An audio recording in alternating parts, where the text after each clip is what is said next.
Olá para você que acompanha a programação da Rádio Câmara em 105.5 FM e também da TV Câmara no canal 6.3 da TV aberta. Eu sou o Lucas Raposo e a gente está começando agora mais um episódio do Pod Câmara, o seu podcast aqui da CMM, e a gente volta daqui a pouquinho com mais informações.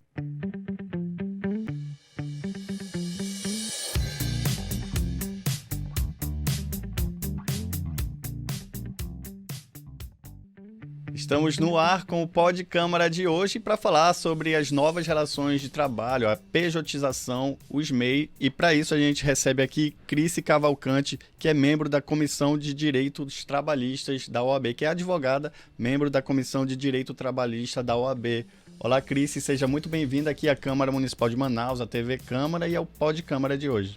Muito obrigada, Lucas. É um prazer estar aqui com vocês e vamos tentar falar um pouquinho sobre essas novas relações de emprego, sobre como é a diferença de empresa, quem é CLT, quem não é, quais são os direitos. Vamos tentar aí levar essa informação para a população. Muito bem, Cris, mas antes de a gente começar o nosso bate-papo, a gente vai conferir uma matéria que foi produzida pelo nosso repórter Amaury Moraes, que traz um pouco desse cenário das questões trabalhistas hoje aqui no Brasil.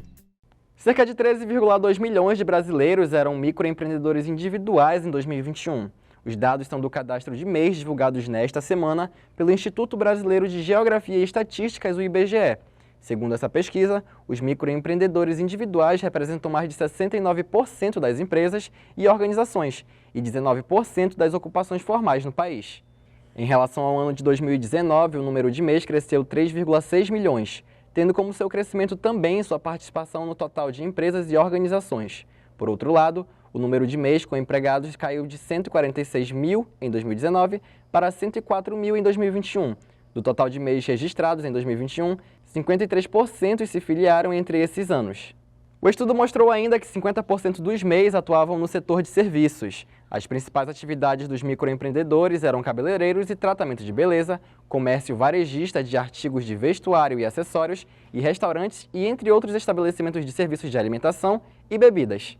Dos 13 milhões de MEIs, 38% exerciam a atividade na própria moradia, 14% tiveram experiência prévia na mesma atividade econômica, 53% eram homens, 47% eram brancos, 30% tinham entre 30 e 39 anos e 86% não tinham ensino superior completo. Desse total, também se observa que 70% deles estiveram no mercado formal de trabalho entre 2009 e 2021 e que mais de um terço tinham mais de 3 anos de tempo de serviços. Daqueles que foram desligados antes da filiação do MEI, 62% foram demitidos por empregador ou por justa causa, o que nos leva ao questionamento do que as empresas podem cobrar dos seus parceiros quando são contratados como MEI, visto que muitos cumprem a prestação de serviços como CLT. Por isso, eu volto com vocês aí no estúdio para debater esse assunto.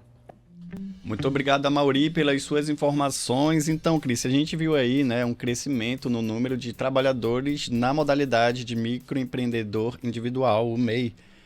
A que se atribui esse aumento, nos últimos anos?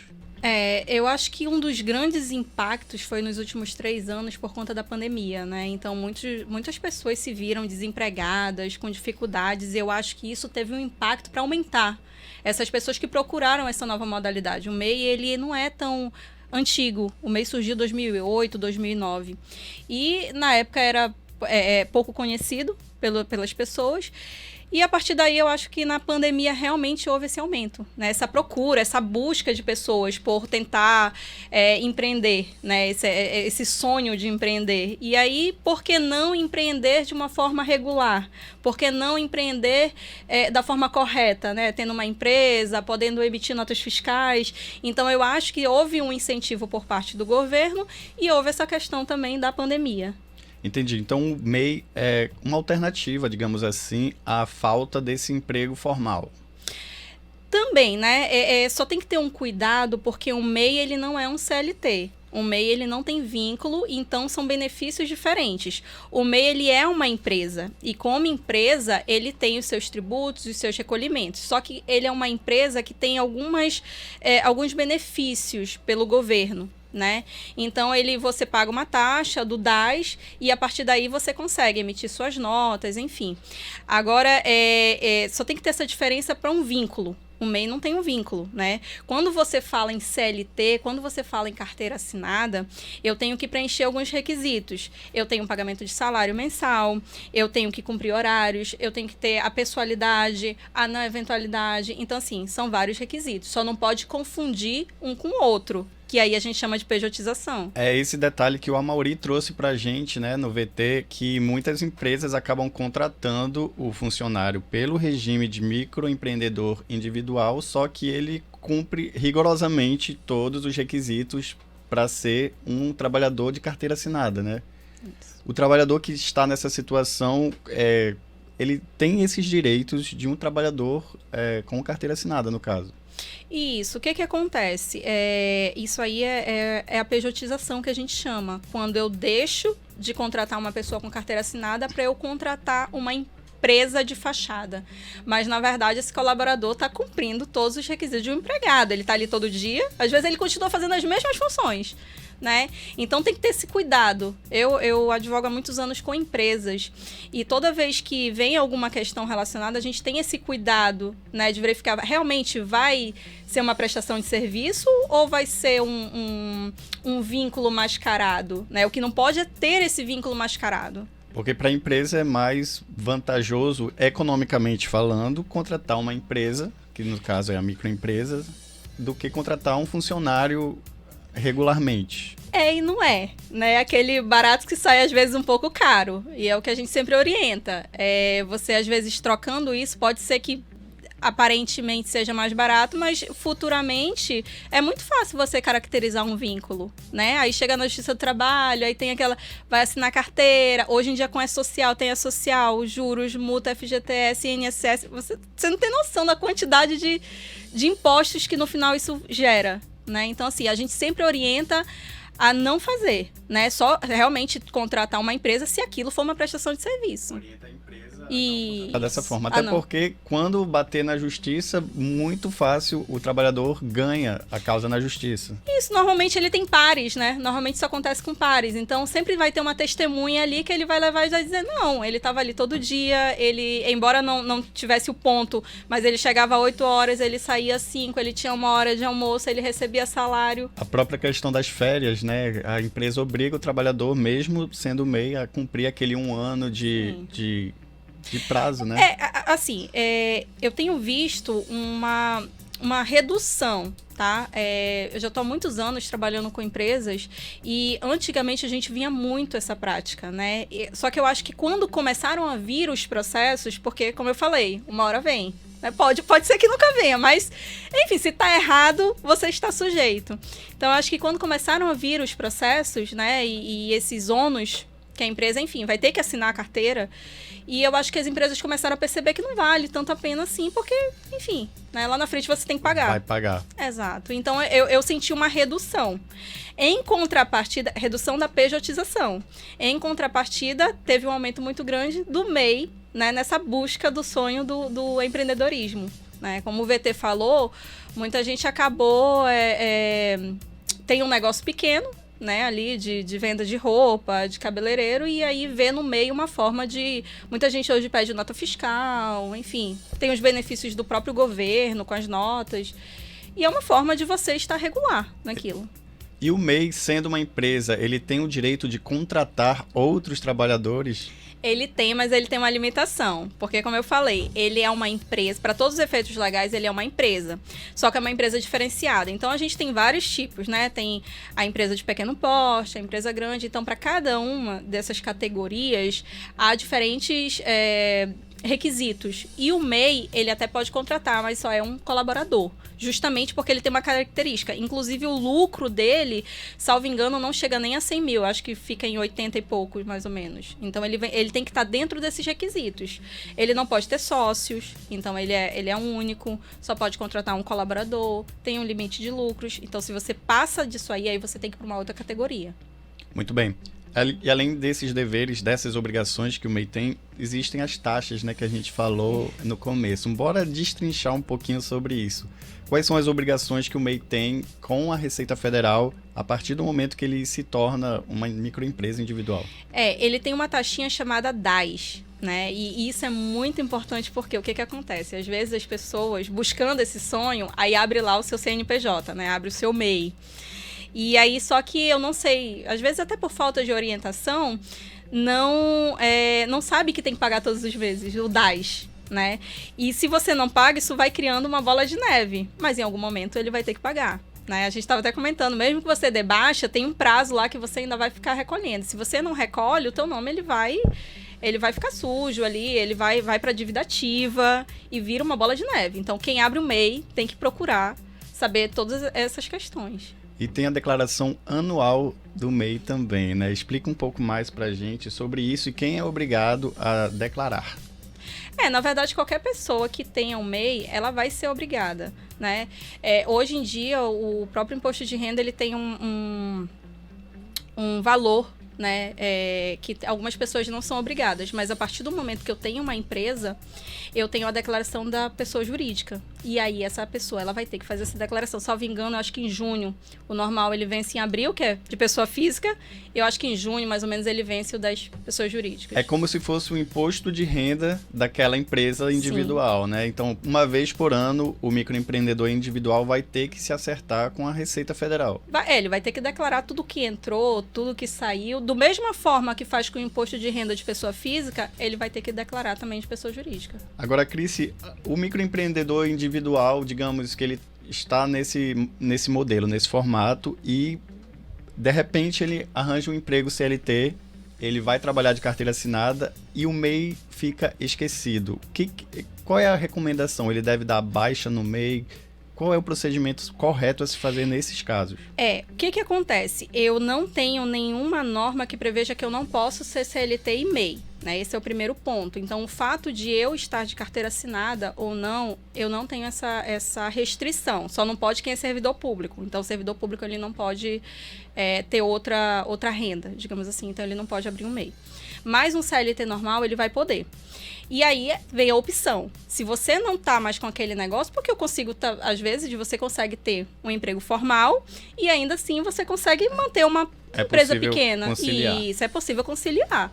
Se você tem a intenção de continuar, você vai continuar pagando os tributos. Se você não tem, você tem que procurar, né, dar baixa, senão isso vai virar uma bola de neve. Importante prestar atenção nos tributos, mesmo não exercendo a função, eles serão cobrados. Sim, se você estiver com ele ativo, ele vai ser cobrado de qualquer forma, né? É isso que acontece muito. Às vezes a gente vê pessoas que, né, eu não sabia, porque às vezes as pessoas vão nessa ideia de abrir, eu vou abrir, tá tudo certo. Não, mas É muito comum isso acontecer, a pessoa chegar lá com uma dívida gigantesca no MEI porque não sabia que tinha que pagar essas taxas. Muito comum, muito comum. Eu até acho que é falta de informação mesmo, né? Essa ideia, eu vou abrir meu próprio negócio, né? A pessoa está empolgada ali, às vezes nem tem condições de pagar uma assessoria, não foi bem informado, mas o ideal é que antes de você abrir qualquer empresa, na verdade, você procure ver, né? Procure algum contador ou algum advogado mesmo, que vá te explicar, né, como é que funciona. Como eu falei, cada empresa tem suas características e de acordo com o que você precisa, se eu sou uma empresa que precisa de mais funcionários, eu não vou abrir um MEI. Né? Então, você tem que abrir de acordo com a sua necessidade. Com a necessidade. Exato. E uma questão que pega bastante, principalmente também para quem é CLT, é a questão da aposentadoria, né? Então, quem é MEI vai ter direito e como deve fazer para recolher esses impostos, né? O MEI, ao contrário do CLT, né, e do recolhimento autônomo, ele recolhe só 5% de INSS, né? Esses 5% ele vai te dar direito a uma aposentadoria por idade. Se você quiser aposentadoria por tempo de serviço, para entrar nas características, aí você teria que complementar. Mas, a princípio, você vai conseguir, né? Ele vai ter esse recolhimento, mas como ele é reduzido, ele só vai te dar a aposentadoria por idade ou por invalidez. No caso, se você tiver alguma... enfim, no decorrer daquela situação, você ficou inválido, aí você consegue também a aposentadoria por invalidez. Muito bem, Cris. Ainda falando um pouco, né, sobre essa pejotização que a gente vê cada vez mais comum, né, no nosso dia a dia mesmo. Tem a questão da uberização, né? A gente usa esse termo, né? Uberização. E uma decisão recente do Supremo Tribunal determinou que a Uber deveria contratar os motoristas como funcionários efetivos da empresa. Como é que funciona essa relação, né, a partir de agora? O que acontece? A gente ainda não tem uma decisão definitiva sobre isso, né? O que vinha acontecendo muito é que tinham ações soltas, né, em vários estados, então a gente via desde que surgiu o Uber, que não tem muito tempo, mas a gente via uma movimentação de um processo aqui, outro ali. Eu tinha até comentado que o jurídico da própria Uber, eles evitavam criar uma jurisprudência, então em muitos casos eles faziam acordo mesmo com improcedência. Eu cheguei a ver alguns processos, eu até achei bem peculiar, que a gente às vezes nem vê esse tipo de situação, mas eles tentavam não chegar a isso no TST. Então eles faziam acordo. Que não é vantagem para eles terem uma decisão consolidada nesse sentido. Exato. A ideia era não, eu acredito, tá? Enfim, que era não criar uma jurisprudência desfavorável para eles. Então você via, mesmo com alguns processos de alguns anos, a gente só veio ver decisões mesmo do ano passado para cá, né? Que foi quando, de fato, chegou no TST isso e algumas turmas começaram a se manifestar. Só que eu não tenho uma decisão consolidada ainda, né? No nosso próprio tribunal, o TRT11, aqui, a gente, de 3 turmas que a gente tem, 2 entendem, 2 são meio divididas, uma entendem que não tem. Então, assim, os próprios desembargadores daqui, eles são bem divididos.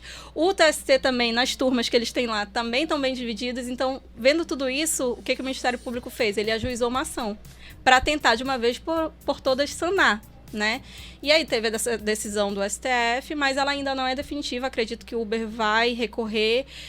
Tem muita coisa envolvida, tem a questão, eu acho que tem até uma questão social também, né? Porque do momento que for dito, tem vínculo ou não tem vínculo, isso vai gerar muitas questões. Imagina, exatamente, você ter que criar vínculo, obrigar o Uber a dar vínculo para todos os empregados. Tanto tem o ônus pela Uber, que vai ter que pagar vários impostos que envolvem o vínculo, como para os colaboradores, porque eles vão ter que cumprir horário, né? Eles vão ter que ter um salário fixo, vão ter que cumprir também. E uma decisão desfavorável à empresa pode até inviabilizar o negócio, né? E aí esses motoristas todos vão ficar na mão, vão ficar sem trabalho. E isso valeria também no caso de uma jurisprudência para os aplicativos de entrega, por exemplo. O iFood e outros de alimentos e outras coisas seriam aplicada a mesma regra. Em cadeia, na verdade, né? Uma vez tendo essa determinação de forma definitiva que esses aplicativos teriam que criar vínculo com os colaboradores, isso vai impactar em todo mundo, né? Inclusive as pessoas. Hoje você vê muitas pessoas que antes usavam o transporte coletivo, que às vezes, até pelo valor ali, né? O transporte coletivo tá quase 5. Se ele vai pagar 6, 7 para ir de Uber, no ar-condicionado, sentadinho. Bonitinho. Então, assim, ele vai. Então, a própria população também pode sentir. Então, o impacto de uma decisão dessas, ela não tem só um impacto para os motoristas, mas tem um impacto para a população também, né? Então, eu acredito que ela não vai terminar agora. Eu acho que ainda tem muita coisa, né? Eu acho que ainda vai ter muita discussão.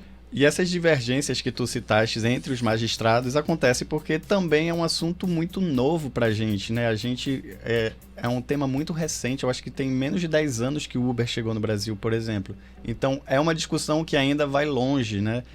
Sim, eu não tenho como bater o martelo, né? Não tem, às vezes a gente até procura, né? Mas tem direito, não tem direito? Isso vai depender muito de quem vai julgar, né? Eu não tenho como dizer que o judiciário hoje só tem um entendimento. Sempre quando a gente vai normalmente quando está no segundo grau, você vai para sustentação oral, né? E sempre tem esses debates entre eles, né? Os próprios desembargadores estão debatendo ali, porque cada um tem uma opinião, né? Uns dizem não, eles podem ter vários aplicativos no celular, posso trabalhar ao mesmo tempo para vários, eu não tenho horário. Então, assim... Exatamente, existem os lados positivos e os lados negativos, como praticamente tudo nessa vida, né? Agora, Cris, na tua percepção, né, como advogada e como membro da Comissão de Direito Trabalhista da OAB Amazonas, o que tu percebes com relação aos trabalhadores, né, aos motoristas? Eles são, na maioria, favoráveis a essa ação da Uber ou são contrários? Como é que eles se posicionam? Eu acho, o que acontece? Para mim, ela só vem essa percepção de que aquilo seria favorável para eles quando eles ficam, por exemplo, sem renda. Porque aí eles vão atrás, não vai ter FGTS, não vai ter seguro-desemprego.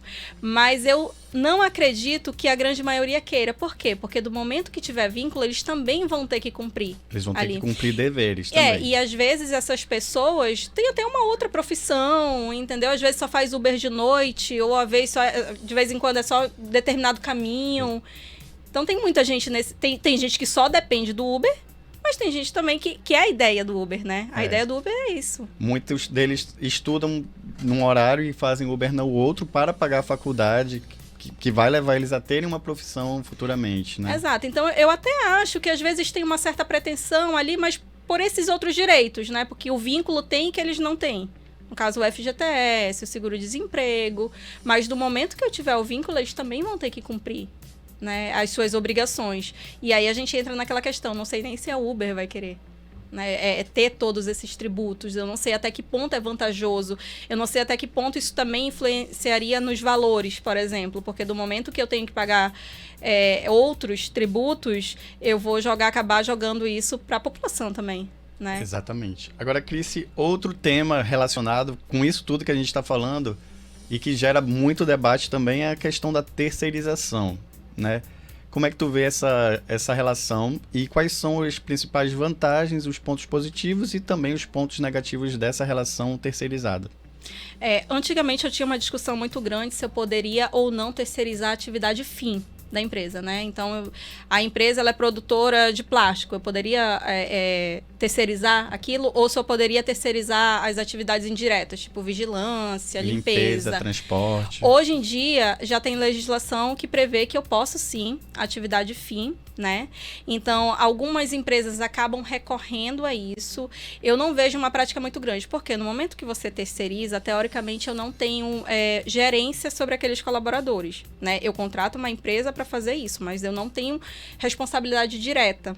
E aí, eles dizem que perde a qualidade porque eu não vou ter essa subordinação, né? Então, às vezes, muitas empresas, elas preferem só terceirizar aquelas atividades meio mesmo, né? Segurança, limpeza, mas a atividade fim, isso eu falo de empresas assim, principalmente do nosso polo.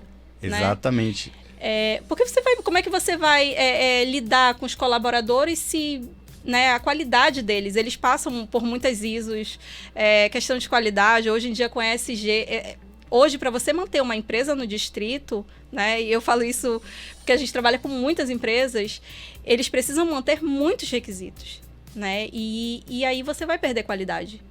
Então tem esse receio. E é muito comum, né, a terceirização no nosso distrito industrial. A gente vê empresas que contratam empresas de rota para levar transporte dos funcionários, a alimentação, a limpeza, a segurança patrimonial também. Eles tentam focar na atividade deles. E aí tudo que é indireto, que é justamente o que você está falando, que é limpeza, segurança, ônibus, eles contratam outras empresas, terceirizam, né, esses outros serviços justamente para focar. Então, o que eu vejo é que a terceirização ela vai muito nesse sentido, de terceirizar os indiretos e os diretos tentar manter sua mão de obra. Até porque eu não vou ter tantos benefícios assim, não reduz muita coisa quando eu vou terceirizar minha mão de obra, né, e perde a qualidade. E para o trabalhador, a terceirização é um bom negócio ou é meio arriscado? Assim, quando ele é contratado por uma empresa para prestar serviço dentro da outra, ele não vai perder tantos direitos. Por quê? Porque ele vai ter que continuar vínculo. Quem vai terceirizar é uma empresa com a outra. Mas ele vai continuar mantendo os benefícios dele. Então, ele vai manter os benefícios da categoria, ele vai manter aquele salário de piso. Então, para cada categoria, por exemplo, vigilância, eles têm um sindicato, tanto patronal como dos empregados. Esse sindicato, ele faz uma CCT, né, que é uma convenção, enfim, com os benefícios deles, mantém pisos. Então, para cada categoria deles, bombeiros, de transporte. Então, você deve conhecer alguns sindicatos, sindicargas, tem sindicato de vigilante, e cada um tem os seus benefícios, e eles são mantidos, é obrigatório que você mantenha. Então, Cris, infelizmente o nosso tempo é curto e o assunto é extenso. A gente poderia ficar horas e horas falando aqui, mas infelizmente o nosso tempo do podcast está acabando agora. Eu peço que tu deixes, antes de encerrar, as tuas redes sociais. Quem quiser entrar em contato contigo, como deve fazer, e as suas considerações finais sobre tudo isso que a gente conversou aqui no Podcâmara de hoje. Na verdade, o que eu queria dizer é que se você tiver qualquer dificuldade, tá? É sempre importante, eu sempre falo isso, procure um advogado. Né? O ideal é que você procure um advogado da sua confiança. Se você não tiver, a OAB está aberta para isso, né? A OAB ela fica ali perto ali do shopping do Manauara. Então, ela está aberta a isso. O importante é que você sempre procure, né? Não vou indicar um advogado especificamente, mas sempre procure o OAB. A OAB fica na Avenida Humberto Calderaro. Exatamente. Lá no final, passando ali o Manauara, desce um pouquinho mais do lado direito. Então, na dúvida, procure um advogado de confiança, né? Sempre busque os seus direitos. E se você não tiver um advogado de confiança, procure o OAB, que com certeza eles vão te indicar alguém. Muito bem, Cris, obrigado pela tua contribuição aqui no Podcâmara de hoje. E a gente fica por aqui, mas na semana que vem, aqui na TV Câmara e na Rádio Câmara, a gente volta com outro assunto relevante para toda a sociedade manauara. Até lá!